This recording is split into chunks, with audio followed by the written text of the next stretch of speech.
J'ai maintenant le grand plaisir de faire un retour sur les lieux du crime, c'est-à-dire où j'ai sévi pendant 40 ans, Strasbourg, et de vous présenter une jeune professeure de chirurgie thoracique, Anne Hollande, qui va nous montrer des choses qu'on osait à peine s'imaginer il y a 40 ans ou 30 ans, et qui nous replonge finalement dans des fictions du siècle précédent.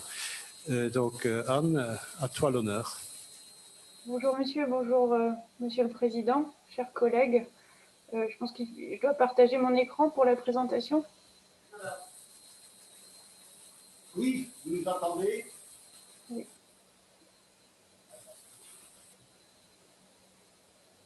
L'idéal, c'est de placer votre communication sur votre... Ben voilà. C'est parfait. Vous pouvez lancer votre diaporama.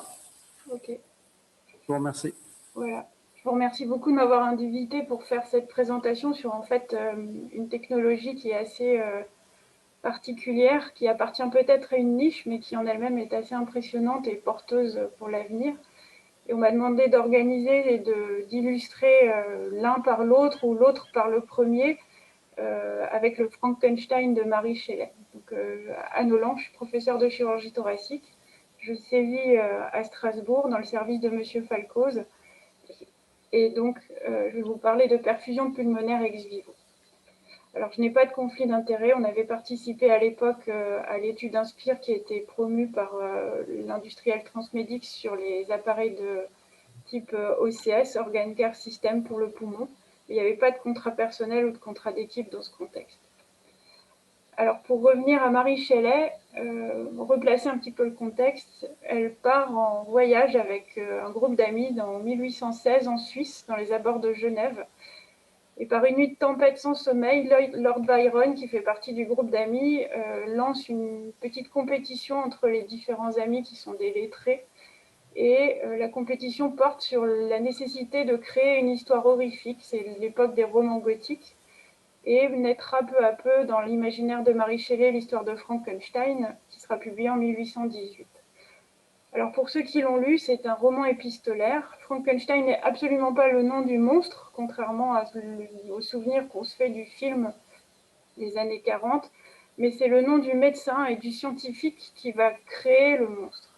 Et si vous commencez le roman, vous allez voir qu'en fait, les premières lettres que vous allez aborder, c'est un capitaine qui explore le Grand Nord au début du 19e siècle, qui tour à tour va recueillir sur son bateau, qui est un bateau qui essaye de traverser les glaces, d'abord Frankenstein lui-même, qui est sur un traîneau tiré par des chiens, et ensuite seulement la créature. Et peu à peu se déroule sous les yeux une espèce d'abîme qui va vers la précision de l'histoire, avec d'abord Frankenstein qui raconte son histoire, et puis ensuite la créature qui raconte l'autre version. Et la créature a été créée par Frankenstein après qu'il ait commencé à maîtriser un petit peu la pierre philosophale, et Frankenstein a redonné vie à des organes morts et à des morceaux de chair putréfiés. Alors, 200 ans plus tard, quasiment, au XXIe siècle, il y en a d'autres qui dorment toujours pas, et ceux qui dorment toujours pas, ce sont les chirurgiens thoraciques qui font de la greffe pulmonaire. Et au début des années 2000, vous avez un groupe de chirurgiens thoraciques en Suède qui sont menés par ce monsieur, Stig Steen, et qui mettent au point une technique de perfusion d'organes ex vivo, dont l'un des avantages décrits est de pouvoir décider, à partir du moment où l'organe est sur la perfusion ex vivo, à quelle heure ils vont pouvoir réaliser leur greffe, c'est-à-dire qu'en fait, ils veulent la réaliser de jour et éviter d'être obligés de travailler la nuit. Alors, voilà le monstre, finalement. Alors, j'ai essayé de prendre quelque chose d'un peu parlant. Vous avez là un bloc bipulmonaire, enfin cardio-bipulmonaire de rat, avec la trachée qui est placée sur une petite canule, une canule dans l'artère pulmonaire, une canule dans le VG qui draine les fluents, et puis des poumons qui ventilent pendant qu'ils sont perfusés par un liquide. Et vous avez là finalement l'organe ex vivo qui ventile et qui perfuse et qui vous donne une petite idée de ce que ça peut donner quand on travaille avec des organes humains. Alors voilà la première, toujours de la même équipe, de la perfusion ex vivo pulmonaire sur un reconditionnement humain, et où finalement le système avait montré son utilité pour utiliser des greffons qui étaient plutôt abîmés et qu'on n'aurait jamais accepté de façon classique pour une perfusion et pour surtout une transplantation. Et ce qui est assez amusant, c'est que finalement, ça date de 2007 et que toute cette affaire est plutôt ancienne. Elle a largement fêté ses 10 ans depuis maintenant 4 ans déjà. C'est une vieille histoire, certes, mais finalement, la technologie et les avancées ont permis maintenant de dégager 2 machines, globalement, dont la plupart des centres se servent. Vous avez l'OCS, dont on se sert ici à Strasbourg, et puis l'XPS, qui est l'autre système, qui est le système promu par Toronto et une grosse partie d'équipes françaises également, et qui permettent cette perfusion ex vivo d'organes pulmonaires avant transplantation. Alors, les 2 applications actuelles, la conservation, c'est-à-dire que plutôt que de conserver en ischémie froide un greffon, vous allez le conserver sur la machine, c'est essentiellement l'OCS qui permet de faire ça, et vous allez le conserver dans des conditions que vous espérez le plus physiologiques possible, à savoir en perfusion et en ventilation normothermique, en conditionnant les apports d'oxygène, les apports de sucre, les apports de vitamines, et éventuellement même des corticoïdes et des antibiotiques. Et pendant tout ce temps où vous auriez mis l'organe sur une conservation froide qui finalement pourrait être délétère pour lui par les lésions d'ischémie-reperfusion, vous espérez éviter ces conditions délétères jusqu'à arriver dans votre centre de travail où vous allez pouvoir greffer cet organe chez un receveur. L'effet de cette conservation a été montré dans l'étude Inspire. Ici, les courbes de survie habituelles qu'on observe, quelle que soit la technique, finalement, monopulmonaire, bipulmonaire, cœur-poumon, avec ce décrochage que vous avez immédiatement au moment de la greffe qui était lié à la dysfonction primaire de grade 3, et puis finalement une preuve de concept avec l'étude Inspire, quand vous utilisez une conservation différente, où vous mettez les poumons sur la machine pour les conserver dans des conditions aussi physiologiques que possible, et bien finalement vous divisez quasiment par 2 votre risque de dysfonction de grade 3 pendant les 72 premières heures, et vous avez démontré qu'effectivement une conservation physiologique, et bien finalement, en enfonçant peut-être une porte ouverte, vous faites quasiment et même beaucoup mieux que de conserver en ischémie froide. Le petit plus de ces techniques, ça a été le reconditionnement. Et là, je vous ai montré la conservation d'abord pour un souci de logique, mais finalement, dans l'histoire des technologies, c'est le reconditionnement qui a primé d'abord. C'est les poumons que vous auriez acceptés de façon classique, vous les conserviez en ischémie froide et vous les greffiez. L'OCS a apporté une conservation optimisée dans ce contexte-là, mais vous pouvez encore en plus faire du reconditionnement et là, vous allez gagner et vous allez être dans l'extra, c'est-à-dire que vous allez pouvoir augmenter en fait votre greffon, votre pool de greffons pour les transplantations pulmonaires. Et plutôt que d'avoir des poumons acceptés d'un côté et des poumons refusés de l'autre, vous avez des poumons acceptés d'emblée d'un côté et des poumons reconditionnés de l'autre, dont une bonne partie finalement vont être tout à fait licites et intègres pour une transplantation avec de bons résultats. Et les 2 machines en fait permettent d'avoir cette technique en application.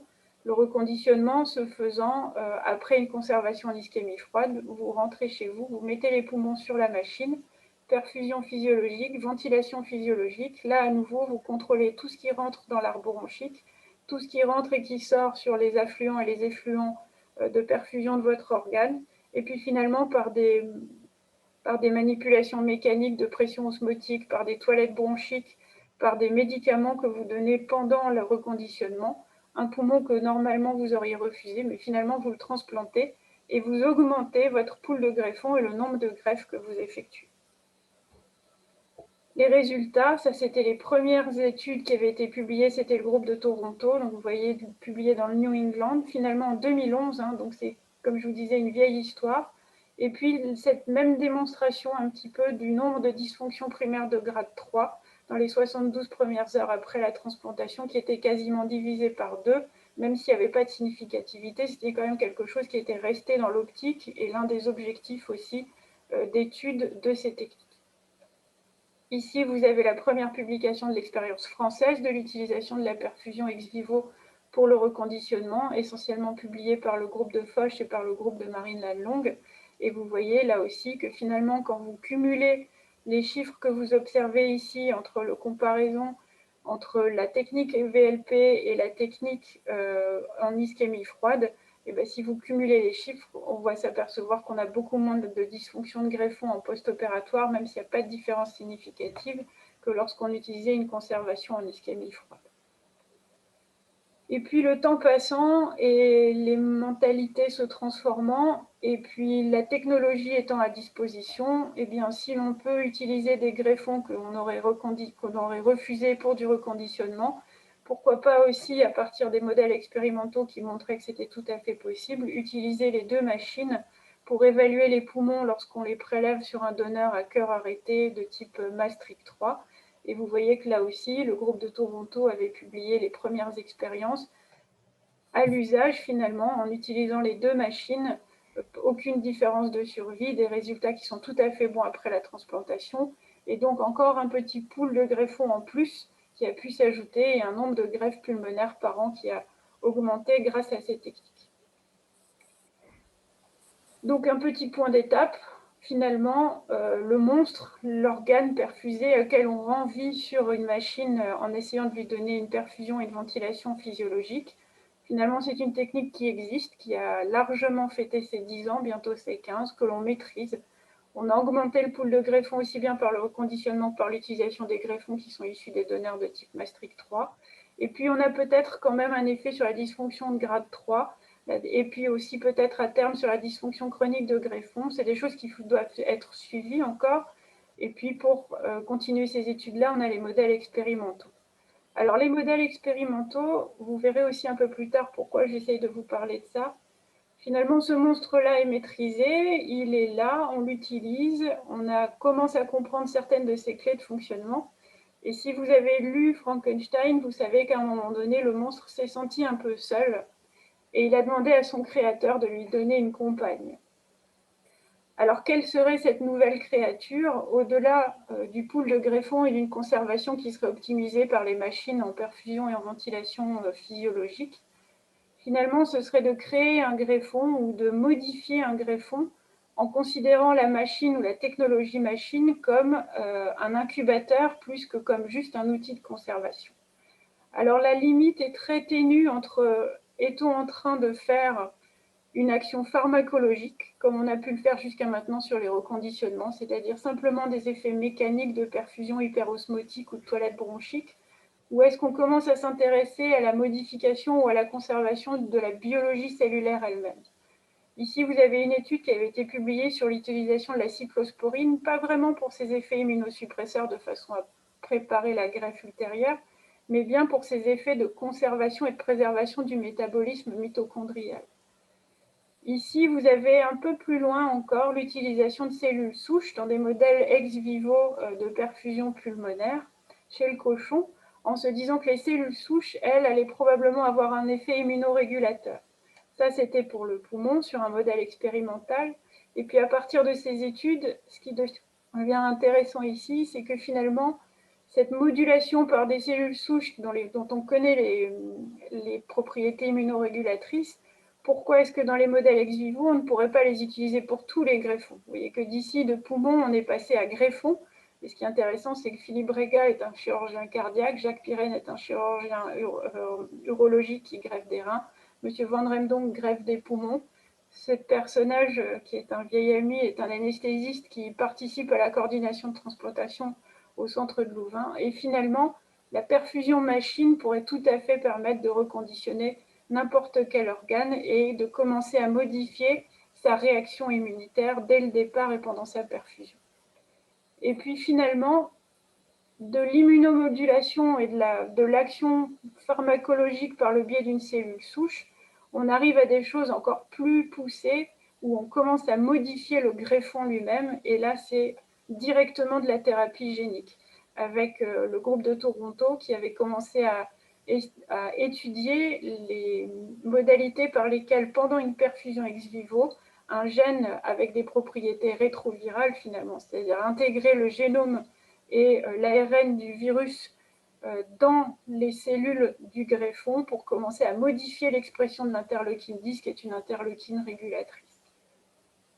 Et à partir de là, la comparaison entre l'ex vivo et l'in vivo, et puis finalement, en poussant encore les études toujours à Toronto, on s'aperçoit que c'est la modalité ex vivo qui est la plus efficace sur l'obtention d'une régulation de l'inflammation juste après la greffe, et que c'est bien sur la machine ex vivo qu'il va falloir commencer à faire de la thérapie génique et modifier la créature elle-même plutôt que in vivo, et que c'est à ce moment-là qu'on a une fenêtre de tir pour effectivement commencer à faire de la régulation, quitte à modifier l'expression cellulaire même du pool cellulaire qui est dans le greffon lui-même.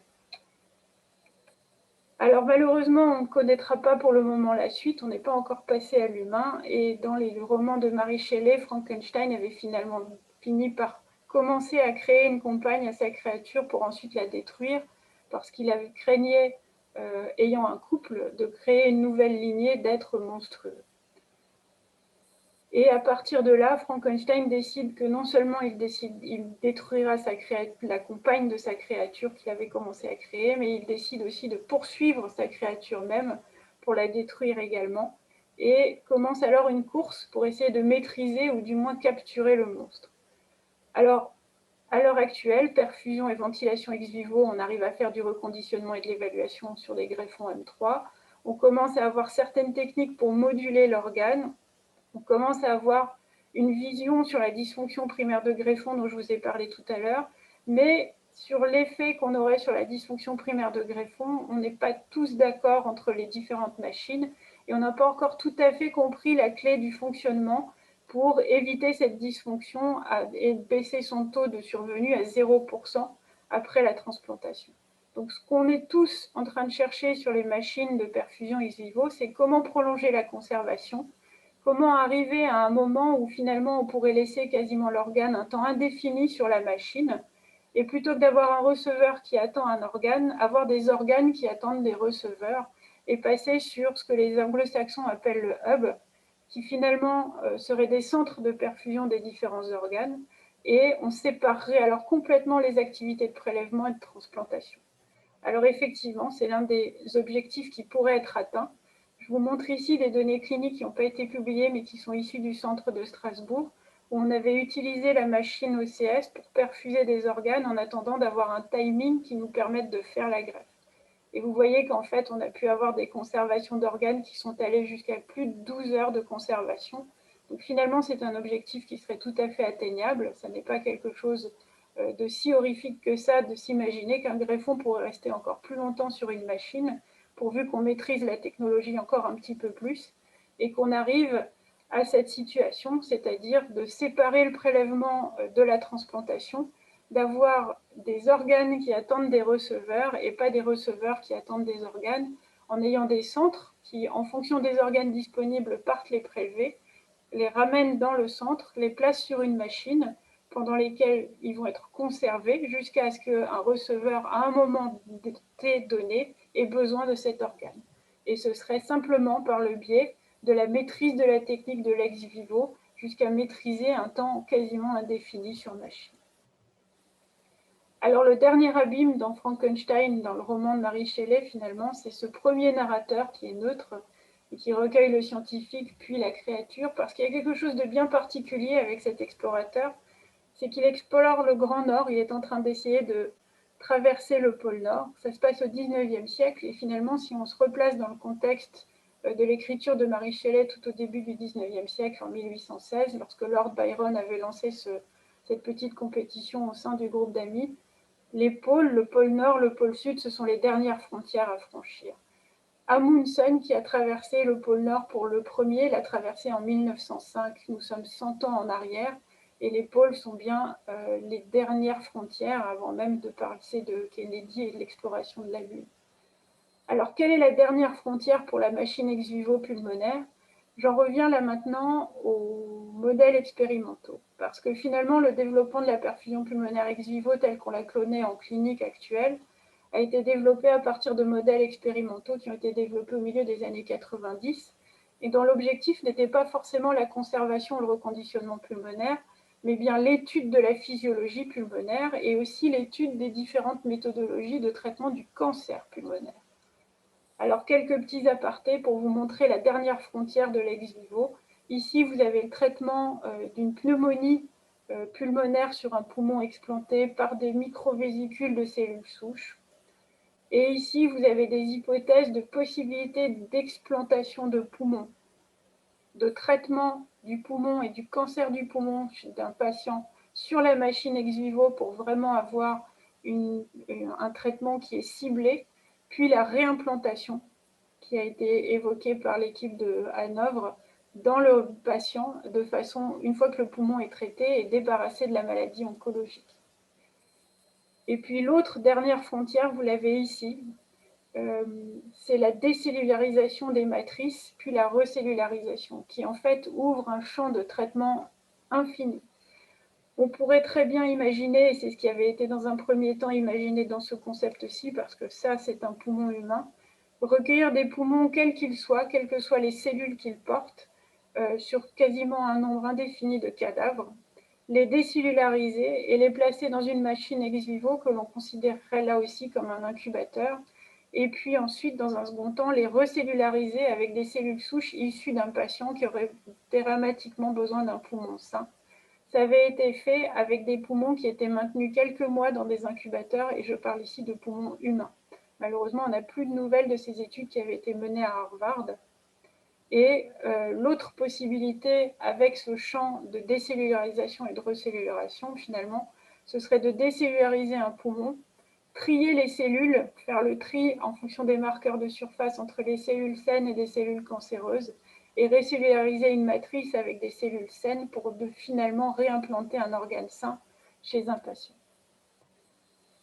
Alors pour en revenir de façon plus globale à la présentation d'aujourd'hui et pour conclure finalement la technologie de la perfusion ex vivo, tout le roman de Marie Shelley, le mythe de Frankenstein, le mythe de Prométhée et peut-être aussi les mythes d'Icare qui se brûlent les ailes en s'approchant trop près du soleil, c'est à quel point en faisant de la perfusion ex vivo et en reconditionnant des poumons qui finalement sont issus de prélèvements cadavériques, que ce soit en mort encéphalique ou à cœur arrêté, est-ce qu'on touche, est-ce qu'on s'approche de l'étincelle divine?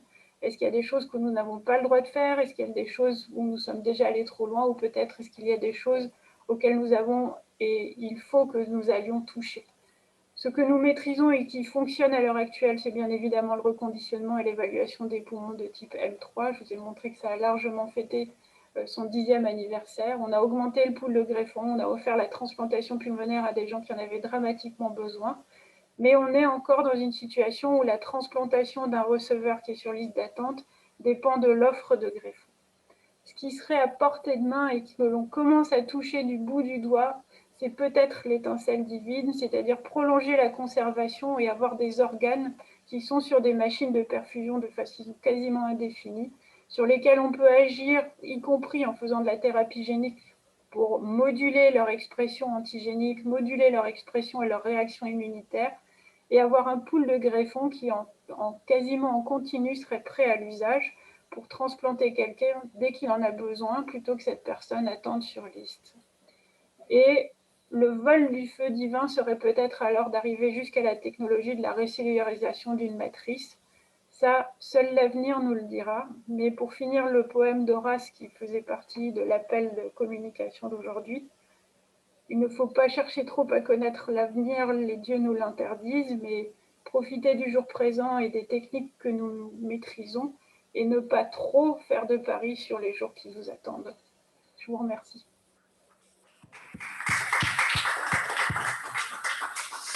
Merci pour cet excellent exercice de style qui met en parallèle la littérature et les avancées scientifiques. C'était une très belle partie d'équilibriste qui va maintenant être challengée par un autre expert du domaine qui est Olaf Mercier du Centre chirurgical Marie-Lannelong. Olaf, est-ce que tu es en ligne? Bonjour, bonjour à tous. Merci beaucoup Gilbert et merci à l'Académie de m'avoir invité pour discuter sur ce fascinant sujet. Moi, je ferai vraiment le lien avec la présentation précédente parce que je pense que c'est l'avenir un des avenirs de la chirurgie. Vous voyez que cette chirurgie a un avenir multiple et parfois complexe.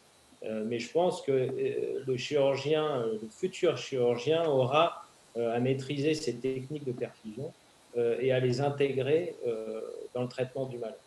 Alors la première chose que je voulais souligner, c'est l'apport extraordinaire de cette perfusion qui, soit dit en passant, a été développée au début du XXe siècle par Alexis Carrel, qui a publié le premier papier de perfusion d'organes, qui était des techniques de préservation d'organes dites dynamiques en perfusion.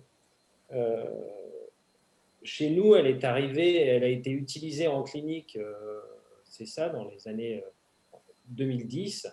Et il faut vraiment souligner que ça a beaucoup apporté en poumon, qui est un peu le parent pauvre des donneurs en transplantation d'organes. Et grâce à cette technique, il faut vraiment souligner qu'on a pu augmenter de 30% le nombre de donneurs et donc le nombre de transplantations qui reste aujourd'hui encore en dessous des besoins et de la demande. Et que non seulement ça a augmenté le nombre de transplantations, mais aussi ça a augmenté ce nombre avec de très bons résultats, voire même, et on est en train de les analyser, on se dit même parfois supérieurs à ceux de la transplantation modale. Comment on l'a utilisé, nous, et dans la plupart des pays du monde, c'était pour récupérer des greffons qu'on ne transplantait pas. Donc, il faut savoir qu'il y a moins de 30% des greffons pulmonaires qu'on utilise et que cette technique, ça agit un peu comme un filet sous l'équilibriste, qui est la transplantation et ce mariage entre le donneur et le receveur. Et donc, avoir l'ex vivo, non seulement ça permettait de récupérer des greffons qu'on refusait, mais ça donnait aussi plus de confiance dans l'acceptation de greffons, puisqu'on savait qu'on avait ce plan, que si on avait un doute, on pouvait avoir ça. Donc ça, je dirais que c'est l'utilisation vraiment merveilleuse de cette technique pour la transplantation. L'autre utilisation, c'est ce dont tu as parfaitement bien parlé, Anne, qui est cette préservation dynamique. Et tu as présenté les résultats de manière pudique, mais on voit quand même que les résultats sont somme toute excellents. On aurait pu croire aussi que Frankenstein ou le monstre créé pouvait faire moins bien, mais là on voit que ça fait, si ce n'est aussi bien, voire mieux. Il faut en être fier, je pense, puisque la transplantation pulmonaire, c'est quand même 10 à 15% de défaillance primaire du greffon, et qu'il nous reste un chemin à faire, et que ce chemin, je pense qu'il va passer par cette perfusion pulmonaire. Maintenant, comme toutes les innovations, et comme on l'a vu, la problématique, bien sûr, elles ne sont pas financées. Il faut trouver un modèle économique. L'organisation de leur utilisation et l'homogénéisation de l'accès à la perfusion pulmonaire sur tout le territoire français, c'est un challenge parce qu'on voit que ça fonctionne. Il y a 11 équipes de transplantation pulmonaire en France.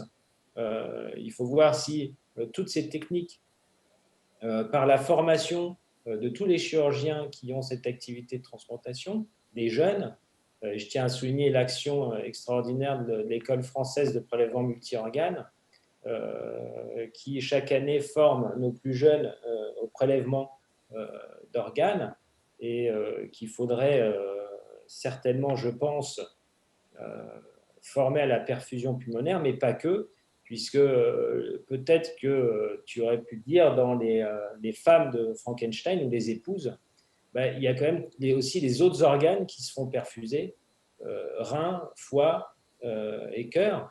Et je vais vous montrer des petits exemples, si je peux partager mon écran. Alors, est-ce qu'il faut poursuivre là? C'est la conclusion de la présentation, et je pense aussi que oui. Et je tiens à féliciter Anne Holland pour cette présentation qui fait vraiment, qui a vraiment bien résumé là où on était. Et on voit que tout n'est pas terminé et qu'il y a beaucoup, beaucoup de choses à faire et qu'on a besoin de chirurgie pour faire évoluer cette thématique, pas seulement sur le plan de la transplantation, puisqu'on voit à la fin de son topo que, je dirais, la médecine de perfusion d'organes a un grand avenir, puisque je pense que des thérapeutiques très modernes, thérapie génique, thérapie cellulaire, modification des organes, qui rêverait d'avoir des poumons résistants à la Covid-19 Est-ce qu'on pourrait les rendre résistants à l'infection pulmonaire, virale, bactérienne, immunomodulation, etc. Et je pense qu'il y a beaucoup de choses encore à faire et tu l'as parfaitement montré. Je trouve ça très bien.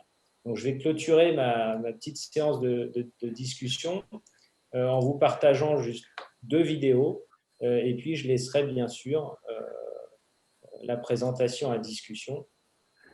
J'espère que vous allez pouvoir… J'ai vu que Laurent Brochet avait partagé sa présentation.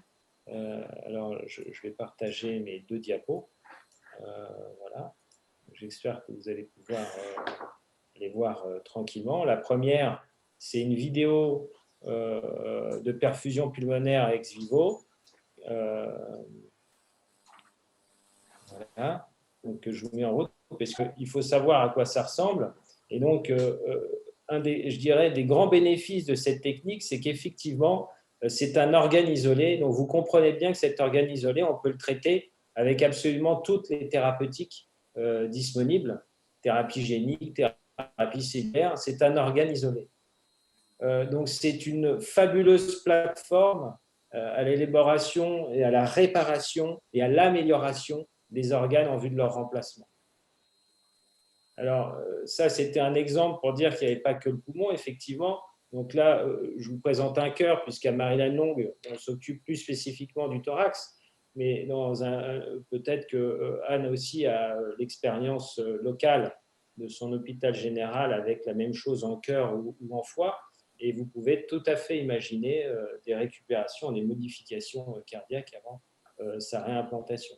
Je vous ai parlé de cette plateforme pour essayer d'améliorer le greffon. Je pense que c'est une étape intermédiaire entre la transplantation usuelle qu'on fait aujourd'hui et la recellularisation, la création d'un organe ex nihilo à partir d'un squelette fibreux et de recellulariser. Je pense qu'il peut y avoir des étapes intermédiaires pour faire des organes 2.0 résistants aux infections. Le poumon, l'infection reste la première cause de problématiques après la transplantation. Et je conclurai là avec l'idée que Anne a soulignée d'avoir un centre de réparation de l'organe et qu'on puisse finalement remettre les poumons réparés du patient sans avoir ces problèmes immunologiques et dans l'intervalle être assisté par des organes artificiels. Je vous remercie de m'avoir écouté et puis je laisse une belle part à la discussion, je l'espère. Merci beaucoup, Olaf. Merci pour ces explications complémentaires. Malheureusement, nous ne pouvons pas nous arrêter pour discuter davantage parce que nous avons encore une communication importante à suivre.